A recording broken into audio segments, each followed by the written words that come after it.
कई सारी अपडेट्स हैं राशिद रिजवी साहब, लेकिन सबसे बड़ी जो मुझे आज लगी थी, अक़वाम मुत्तहिदा से मांग की गई है कि हंगामी इजलास बुलाया जाए। जिस तरह से हमला किया है अनरवा के हेडक्वार्टर पे, ये बहुत बड़ी बात है जिसे वर्ल्ड मीडिया राशिद रिजवी साहब छिपाना चाहता है, उसको दबाना चाहता है, लेकिन ये बहुत बड़ी बात है, इससे ज्यादा शर्मनाक बात नहीं हो सकती। लेकिन दूसरा ये कि अब जो पीस काउंसिल की मीटिंग हो रही है, गाजा पीस काउंसिल की, उसमें नेतन्याहू नहीं जा रहे हैं। वहां के अखबार ने लिखा इजराइल के कि इन्हें डर है कहीं उनको अरेस्ट न कर लिया जाए। कुल मिलाकर के राशिद साहब कैसे हालात देख रहे हैं?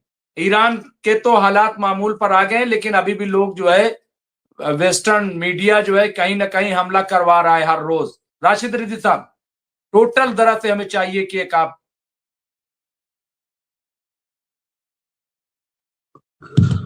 मुमताज भाई, रोजाना चैप्टर चेंज हो रहे हैं। कभी ईरान की तरफ जा रहा है, कभी ग्रीनलैंड की तरफ जा रहा है, कभी गाजा की तरफ जा रहा है। अमेरिका जैसा चाहता है ट्रिमुला उधर घुमाता रहता है। और आज की डेट में तो उन्होंने गाजा से अपने आप को पीछे करने को, वहां से ग्रीनलैंड से अपने आप को पीछे करने की कोशिश कर ली है डोनाल्ड ट्रंप ने, क्योंकि पूरा यूरोप अमेरिका के खिलाफ खड़ा हुआ है। अभी जो गाजा पीस के ऊपर बात चल रही थी, ब्रिटेन ने साइन करने से इनकार कर दिया, पूरे यूरोप ने साइन करने से इनकार कर दिया। उन्होंने कहा नहीं, हम इस डील में साइन नहीं करेंगे, साफ मना कर दिया है। कनाडा ने इनकार कर दिया है, स्वीडन ने, नॉर्वे ने, सबने इनकार कर दिया यूरोप को। उन्होंने इनकार क्यों किया है कि आपने इसमें रूस को क्यों इनवाइट किया? और रूस ने क्या कहा? रूस ने इनसे कहा कि जब तक आप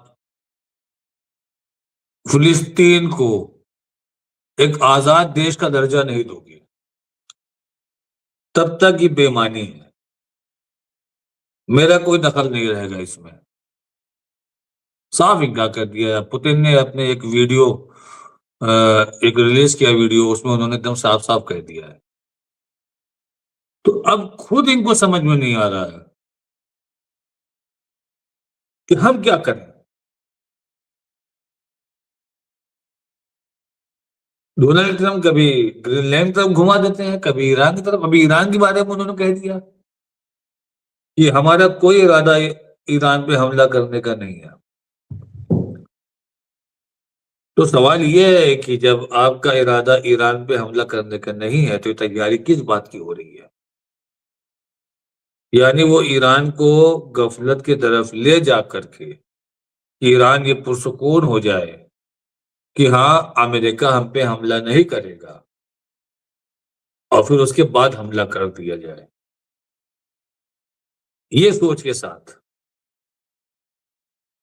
इनके बयान चलते हैं।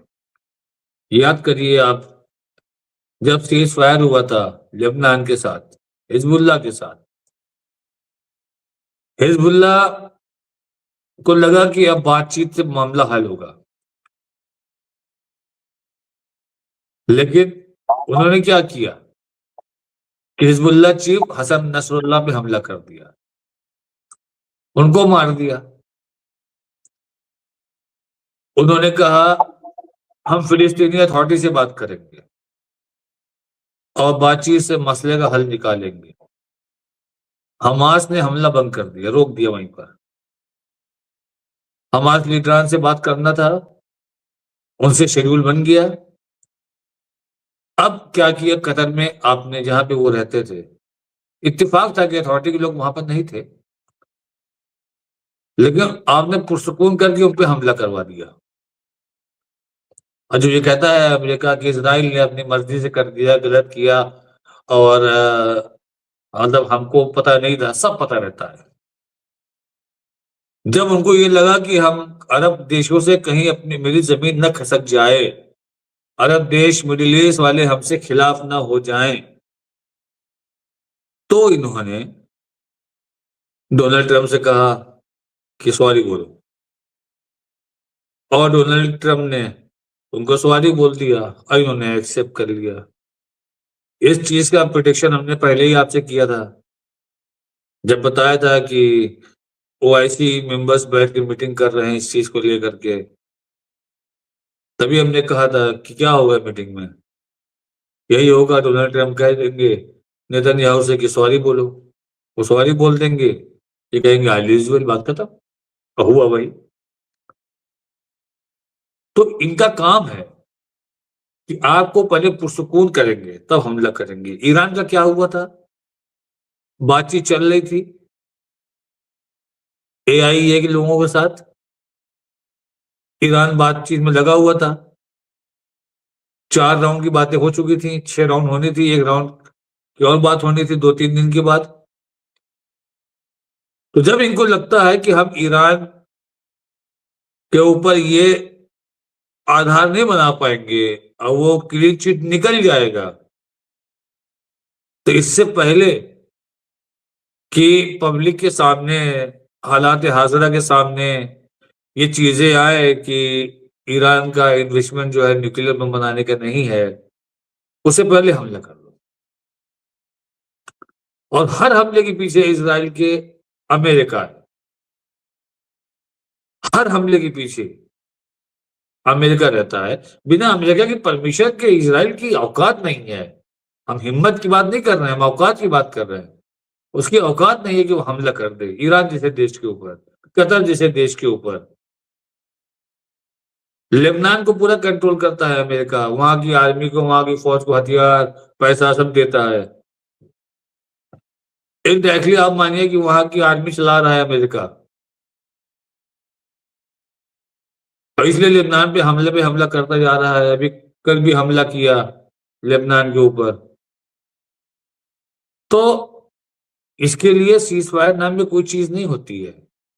नेतन्याहू नेतन्याहू अपनी मर्जी चलाता है और अमेरिका की परमिशन से चलाता है। ऐसा नहीं है कि जो उसने गाजा में किया वो अपनी मर्जी से किया, उसमें भी अमेरिका की शह थी। आज जो यूरोप वाले अमेरिका के खिलाफ जा रहे हैं, आज जो अपनी जमीन की रक्षा की बात कर रहे हैं, कल तक ये अमेरिका के साथ थे, इजराइल के साथ थे। कल तक ये अमेरिका और इजराइल के साथ थे। आज जब उनकी जमीन पे बात आई तो इनको दर्द लगने लगा, कह रहे नहीं हमारी जमीन कब्जा करेगी ये। आज ग्रीनलैंड है, कल कोई और लैंड हो जाएगा। तो आज वो एकता दिखा रहे हैं, यूरोपियन एकता दिखा रहे हैं अपनी कि हम सब यूरोप एक हैं। और बार बार डोनाल्ड ट्रंप जलील कर रहा है कि आज अगर यूरोप मजबूत है तो उसके पीछे अमेरिका है, अगर अमेरिका नहीं होता तो तुम्हारी कोई औकात नहीं थी।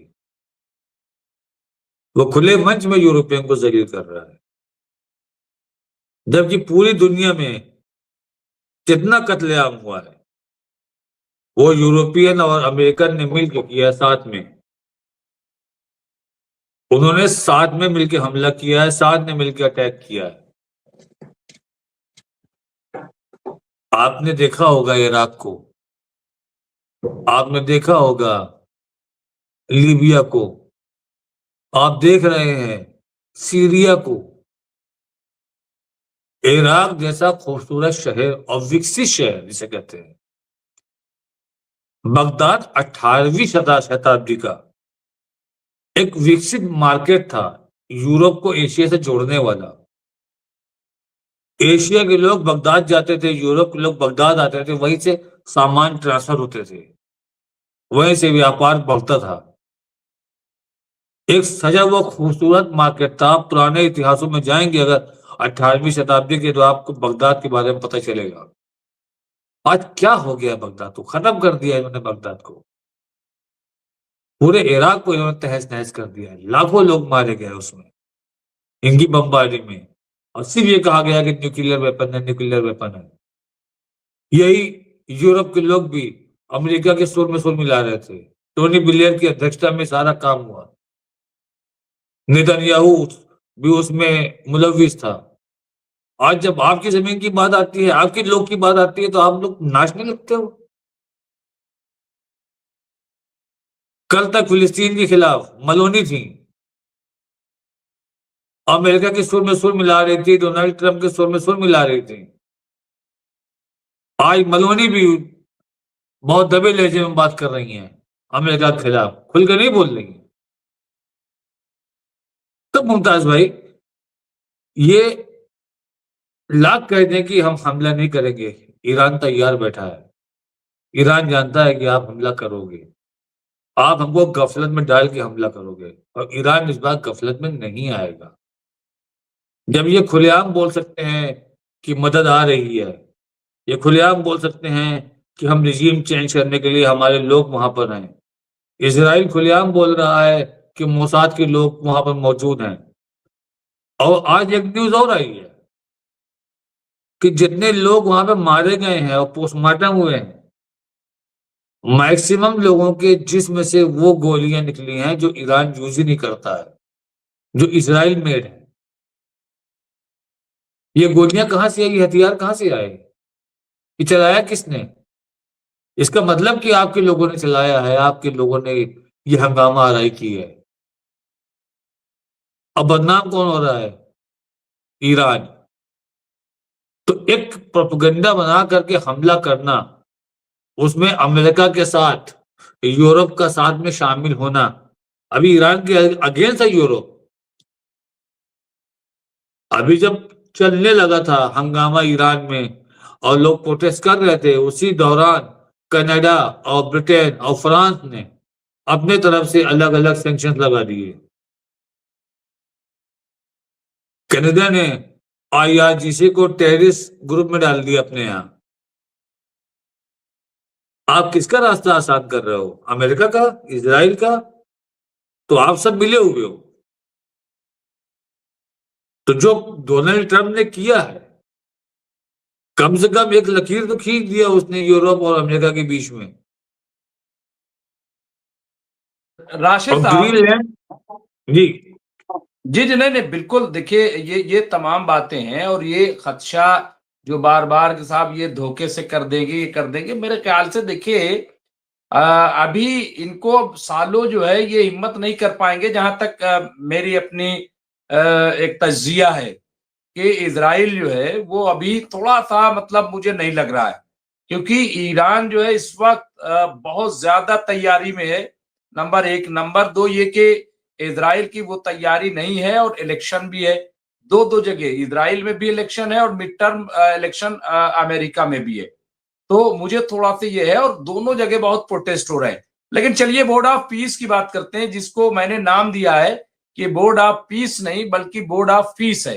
लेकिन फिर भी जिस तरह से पुतिन तक पहुंचे हैं ये महमूद अब्बास, ये अखबारात लिख रहे हैं कि एक तरफ जहां वो डोनाल्ड ट्रंप जो है वो बोर्ड ऑफ पीस पे साइन कर रहे थे, दूसरी तरफ महमूद अब्बास जो है वो पुतिन पास चले गए।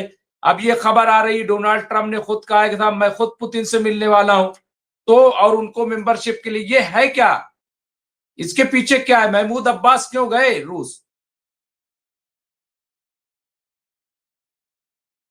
नहीं, तो अभी हमने आपको ये बताया था मुमताज भाई कि इधर साइन की बात कर रहे हैं और उधर नेतन्याहू ये कह रहे हैं बोर्ड ऑफ पीस में जब इनको इनविटेशन गया, तो एक तो पहली चीज की कभी भी रूस अमेरिका की लीडरशिप के नीचे नहीं चलेगा, ये आप मान लीजिए। अगर रूस की शर्तें भी अमेरिका मान ले, तब भी रूस अमेरिका की लीडरशिप के नीचे नहीं चलेगा, राष्ट्रपति कोई भी हो, डोनाल्ड ट्रंप हो या कोई भी हो। क्योंकि रूस को अभी भी अपने अंदर जो जख्म है उसको वो भुला नहीं पाया है। किस तरह से सोवियत संघ को तोड़ा गया था, जिस तरह सोवियत को टुकड़ों में बांटा गया, अमेरिका ने जिस तरह से सोवियत के साथ खेल किया, तो आज की डेट में भी वो इनके नीचे चलने को तैयार नहीं है, इनकी लीडरशिप के अंदर में। लेकिन उसने एक कंडीशन रखी कि आप महमूद अब्बास जाके वहां मिले और पुतिन साहब ने एक वीडियो मैसेज जारी कर दिया कि जब तक आप फिलिस्तीन को आजाद देश का वो नहीं देते हो, अधिकार नहीं देते हो, तब तक रूस किसी भी मसौदे पे साइन नहीं करेगा। और आज जो यूक्रेन का हाल हो रहा है ना, आपको लगता है क्या कि इतना ज्यादा यूक्रेन से पुतिन चिढ़े हुए हैं? पुतिन का हमला यूक्रेन पे नहीं है, पुतिन का हमला अमेरिका पे है, पुतिन का हमला यूरोप पे है कि तुमने जिसको हमारे खिलाफ खड़ा किया, आज देखो मैं क्या हाल कर रहा हूं उसका। जबकि वो बहुत तकलीफदेह चीज है, हम उसके फेवर में बिल्कुल नहीं है। वहां पर भी मासूमों की जान जा रही है, बेगुनाह लोग मारे जा रहे हैं, वहां पर एजुकेशन सिस्टम डिस्टर्ब हो गया है पूरी तरीके से। आप पावर प्लांट पे मिसाइल मार देते हो, पूरा की पूरा शहर अंधेरे में चला जाता है। मुमताज भाई, वहां पर टेम्परेचर -15, -18, -20 जहां पर है, वहां पर आप सोचिए कि उनकी गैस पाइपलाइन के थ्रू हीटर चलते हैं, इलेक्ट्रिसिटी के थ्रू उनके हीटर चलते हैं, जिससे उनके घर गर्म रहते हैं। आज ही हालात हो गए हैं कि उनके घर के अंदर का टेम्परेचर और बाहर का बराबर है।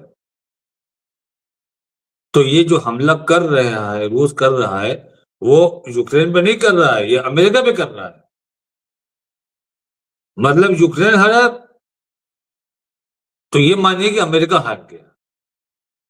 तो ये रूस कभी भी इनके पीछे नहीं जाएगा। महमूद अब्बास गए थे, उन्होंने अपनी बात रखी, और जो बात उनके अंदर थी, जो वो कहलवाना चाहते थे, वो पुतिन ने कह दिया। नहीं नहीं बिल्कुल। क्योंकि महमूद मैं जी मैं राशिद रिजवी साहब चूंकि बहुत ज्यादा लंबा लाइव नहीं करूंगा, मैं आज भोपाल में हूं और प्रोग्राम में शिरकत के लिए आया हूं, लेकिन 2-3 सवाल बड़े इंपॉर्टेंट है। मैं चाहूंगा कि शॉर्ट में एक तो बार बार जो मैं बात कर रहा हूं, उस पर पता नहीं क्यों चर्चा नहीं हो रही। मैं ही कर रहा हूं, मैं और लोगों से नहीं सुन रहा हूं। लेकिन मुझे लग रहा है कि ये जो बोर्ड ऑफ पीस बना है, ये ब्रिक्स का खौफ है। क्योंकि ब्रिक्स जिस तरह से डेवलप कर रहा था, उससे अमेरिका जो है वो डर गया था कि अगर ब्रिक्स जो है उसमें जैसे 70-80 मुल्कों ने कहा था कि हम एलसी में ट्रेड करेंगे, यानी लोकल करेंसी में हम ट्रेड करेंगे। ये बहुत बड़ी थ्रेट थी, आप ये समझ लीजिए, डॉलर को। और जो बार बार बात आ रही थी डी डॉलराइजेशन की, डी डॉलराइजेशन जो है वो एक तरह की थ्रेट थी। और अमेरिका के पास आज है क्या? अगर डॉलर को माइनस कर दिया जाए तो अमेरिका कुछ नहीं। अच्छा, अमेरिका के पास एक चीज थी बेचने के लिए, वो थी हथियार। लेकिन जिस तरह से हम देख रहे हैं कि नई इजादात सामने आई, ड्रोन आ गए, मिसाइलें आ गई। आप कहते थे या न जाने कौन कह रहा था कि भाई क्या जरूरत है फाइटर जेट रखने की, उसके लिए पायलट रखो, बार बार इंजन चेक करते रहो। अरे भाई मिसाइल है, ना पायलट रखने की जरूरत है, न कुछ जरूरत है। जब जरूरत हुई और उड़ा दिया। भाई सस्ता है। तो आज दुनिया जो है बहुत तेजी से बदल रही है। अच्छा, अमेरिका के पास गोदाम के गोदाम जो भरे हुए थे, तो उसका हो क्या? भाई जितना यूज करना था गाजा पे कर लिया और कहीं कर नहीं सकते थे। बाकी जो है सऊदी अरब गए थे 3 दिन के लिए डोनाल्ड ट्रंप, वहां सौदा कर लिया मिलियनों, बहुत जो है वो बेच लिया इधर उधर कह के। हालांकि डिमांड कम हो गई। आपको मालूम है F-35 जो है यूएई ने मना कर दिया, जो इनका बहुत खासम खास है। इसके अलावा हिंदुस्तान ने भी मना कर दिया। आप शायद फिर कह रहे कि वो फिर सौदा हो गया है, कुछ इस तरह की बातें, प्रेशर में हुआ क्या हुआ, मैं भी बहुत ज्यादा नहीं जानता। मैं किसी एक्सपर्ट से इस पर बात करूंगा, मैं बहुत तस्दीक साथ बात नहीं करूँ। लेकिन तो एक तो ब्रिक्स है, क्या क्या आपको नहीं लग रहा है कि ये डर है अमेरिका को? देखिए मुमताज भाई, अमेरिका के जो आप डर बता रहे हैं, ब्रिक्स बता रहे हैं, ब्रिक्स तो अमेरिका के लिए एक खतरा है, इसमें कोई दो राय नहीं है। बोर्ड ऑफ पीस जो इन्होंने बनाया है, ये दुनिया में अपनी लीडरशिप दिखा रहे हैं, डोनाल्ड ट्रंप अपनी तानाशाही दिखा रहे हैं। चाइना ने क्या कहा था कि जब यूएन है तो बोर्ड ऑफ पीस की क्या जरूरत है, जो फैसले यूएन से होंगे वो हम मानेंगे। चाइना ने साफ बोल दिया था कि जब यूएन है तो बोर्ड ऑफ पीस की क्या जरूरत है।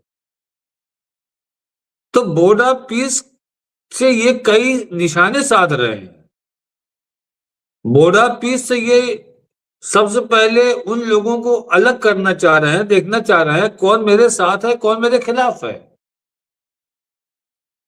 और कौन मेरे साथ मन मार के है और कौन मेरे साथ दिल से है। तो मुमताज भाई, आज की जो हालात चल रहे हैं यूरोप वाले, ये तो आप मान के चलिए कि यूरोप कंट्रीज जो है इनके खिलाफ है। उस मसौदे पर न तो फ्रांस ने साइन किया, ब्रिटेन ने साइन करने से मना कर दिया, कनाडा ने साफ साफ कह दिया है कि ईमानदार ही कमजोर होता है। यानी उन्होंने आपको बेईमान भी साबित कर दिया, जबान से कुछ कहा भी नहीं कनाडा के प्रेसिडेंट ने कि ईमानदारी ही कमजोरी है लोगों की। तो आज आप ग्रीनलैंड को ईमानदारी का इशारा कर रहे हो ग्रीनलैंड पे, या आप गाजा की तरफ इशारा कर रहे हो या ईरान की तरफ इशारा कर रहे हो। उन्होंने एक तीर से कई निशाने साध दिए। स्वीडन ने कह दिया हम साइन नहीं करेंगे, साफ साफ कहा कि हम साइन नहीं करेंगे उसके ऊपर। तो आज जो इनका बोर्ड ऑफ पीस है, जिसको आप बोर्ड ऑफ पीस कहते हैं, ये भी आप देखिएगा 2 से 3 दिन में इस गुब्बारे की भी हवा निकल जाएगी। ये भी एक फ्लॉप शो साबित होने वाला है, क्योंकि अमेरिका का जो दम है वो यूरोप था। अमेरिका ने कहा हाथ उठाओ तो जर्मनी ने उठा दिया, फ्रांस ने उठा दिया, ब्रिटेन ने उठा दिया। उनको देखते हुए स्वीडन ने उठा देते हैं, नीदरलैंड में उठा देता है, नॉर्वे में उठा देता है, स्विट्जरलैंड में उठा देता है, इटली में उठा देता है कि भाई हम सब एक हैं। अगर हमारे 4 देशों ने उठाए हाथ तो हम भी उठाएंगे सब। दुनिया को मैसेज दें हम एक है, तो अमेरिका को लगता है हम बहुत मजबूत हैं। कोई हो साथ ना हो, अरब देश साथ हो ना हो, एशिया के देश हमारे साथ हो ना हो, लेकिन हमारे साथ पूरा यूरोप है, हम मजबूत हैं। आज वो स्थिति नहीं है। आज वो कह रहे हैं साइन करो, फ्रांस कह रहा नहीं करेंगे, ब्रिटेन कह रहा नहीं करेंगे, स्वीडन कह रहा नहीं करेंगे, नॉर्वे कह रहा नहीं करेंगे। तो आज की डेट में लैटिन अमेरिका से भी एकदम अलग थलग हो गए। वो चाहे क्यूबा हो, चाहे आपका अभी कोलंबिया हो, और खैर वो तो इनसे खिलाफ है ही है, और जरा समा बैठा हुआ है वेनेजुएला। तो वहां के कोई भी देश इनके साथ खुल के तो नहीं, वो डर के रहे अलग बात है। वो दिल से अगर आप सोचो है तो दिल से नहीं रहेंगे वो साथ। बिल्कुल। और आखिर में, चूंकि टाइम ज्यादा नहीं राशिद साहब, लेकिन बहुत इंपॉर्टेंट है, आखिर में एक सवाल और बहुत बड़ा था, लेकिन फिर उसमें बात निकलेगी तो फिर दूर तलक जाएगी, मैं फिर बाद में कर लूंगा। लेकिन एक बड़ा इंपॉर्टेंट जो एक मैसेज है पूरी दुनिया में इस वक्त, कि क्या आपको लग रहा है कि मुस्लिम देशों में एक बड़ी तब्दीली आ रही है, या बड़ी तब्दीली की तरफ गामजन है? जिस तरह से उन्होंने जंग को लेकर के जो ईरान पे मुसल्लत होने वाली थी, अपनी नाराजगी कह लीजिए या अपना एतराज कह लीजिए या असहयोग कह लीजिए उसको, हम कोई इसमें जो है ताउन नहीं करेंगे, तो क्या इसको एक तब्दीली के तौर पे देखा जाए? देखिए, उनके साथ तब्दीली भी है। उनको एक चीज पता है कि जब ये अपने नहीं है, अपनों के नहीं है, तो हमारे भी नहीं है। कतर पे जब हमला हुआ तो ये सब एकदम ताज्जुब में आ गए कि अरे ये क्या हो गया, हम पे हमला कैसे हो गया, हम पे तो हो ही नहीं सकता था हमला। लेकिन जब वेनेजुएला के राष्ट्रपति को गिरफ्तार कर लिया तो उसके बाद ये हो गया कि ये किसी के ऊपर भी सीनाजोरी कर सकते हैं। दूसरा पॉइंट हो गया, इन्होंने ईरान के अंदर रिजीम चेंज करने की बात की। उससे भी इन लोग को लगा कि हमारे यहाँ भी हमला कर सकते हैं, ये हमारे यहाँ भी ऐसा करवा सकते हैं। और जब इन्होंने ग्रीनलैंड पे अपना हक जमाया कि हमारी जमीन है, हम लेके रहेंगे, तो इन लोग को ये लगा कि जब ये ग्रीनलैंड छीन सकता है तो हमारा तेल ही पूरा छीन सकता है। तो इन्होंने तो पहले तो ये बहाना बना कर कहा हम अपनी जमीन नहीं देंगे, इसलिए बहाना बनाया कि हम इसी के बहाने अपने आप को बचा ले जाएं कि अगर अपनी जमीन देंगे तो ईरान हमारी जमीन पर हमला करेगा, फिर हमारी आवाम खिलाफ होगी। ये रिक्वेस्ट किया उन्होंने, एक रिक्वेस्ट, हुक्म नहीं दिया, रिक्वेस्ट किया कि हम नहीं कर पाएंगे, हमें माफ करिए आप। लेकिन कहीं ना कहीं अरब देशों में ये डर है कि जैसा इन्होंने वेनेजुएला में किया, जैसा इन्होंने ग्रीनलैंड में किया, जैसा इन्होंने ईरान में किया, ये हमारे साथ भी कर सकते हैं। ये डर इनको खाया जा रहा है। तो इनकी मजबूरी है कि ऊपर से तो हम दिखाने में साथ रहेंगे, लेकिन अंदर से इनके हम साथ नहीं है। और आप ये देखिएगा, आज नहीं तो कल खुल के आएगा कि अगर जंग शुरू होती है तो आपको पता चलेगा कि पीछे से कितना फाइनेंशियल सपोर्ट कुवैत ने किया, कतर ने किया, सऊदी अरब ने किया, ओमान ने किया। ईरान का फाइनेंशियल सपोर्ट सब करेंगे। वो पता उनको, वो चाहते हैं कि इस रिजीम में ईरान से अमेरिका हारे। वही चाहते हैं अमेरिका हारे, ताकि नहीं, अमेरिका का जो ये तो हौसला। बहुत बड़ा चेंज है राशिद साहब। यही तो मैं कह रहा हूं कि ये जो है बहुत बड़ा चेंज है, क्योंकि पहले ये अरब सोचता था कि ईरान हारे, पहले ये सोच थी कि ईरान हारे। लेकिन गाजा के बाद 7 अक्टूबर 2023 के बाद जो इंटरनेशनल पॉलिटिकल सिनेरियो चेंज हुआ, उसमें ये बहुत बड़ी डेवलपमेंट है कि जो आप कह रहे हो कि अब अरब ये चाहते हैं कि अमेरिका हारे, अब अरब ये नहीं चाहते कि ईरान हारे। तो यही एक बहुत बड़ा चेंज है। और मैंने जो बात कही मैं यहीं पे रोकूंगा। और ये मैं समझता हूं राशिद साहब कि जो मैं बार बार कह रहा था कि पॉलिटिकल सिनेरियो बदलेगा, हालात बदलेंगे, चीजें बदलेंगी, कुछ भी हो जाए, लेकिन अरब ये नहीं चाहेंगे कि ग्रेटर इजराइल बने। क्योंकि ग्रेटर इजराइल बनेगा तो सबको पता है, जो बार बार नक्शा दिखाया गया ग्रेटर इजराइल का, कि ये मक्के तक जाएगा। इसमें आप देखिए कि इराक से लेकर के और अरब मक्के तक जो पूरा एक नक्शा बनाया गया, कोई अरब ये नहीं चाहेगा। और मैं समझता हूं कि अगर गाजा न होता तो बहुत खूबसूरती से, जिस तरह से सऊदी अरब के साथ डील चल रही थी, वो डील जारी रहती, दुनिया को पता नहीं चलता कि हो क्या रहा है, होने क्या जा रहा है।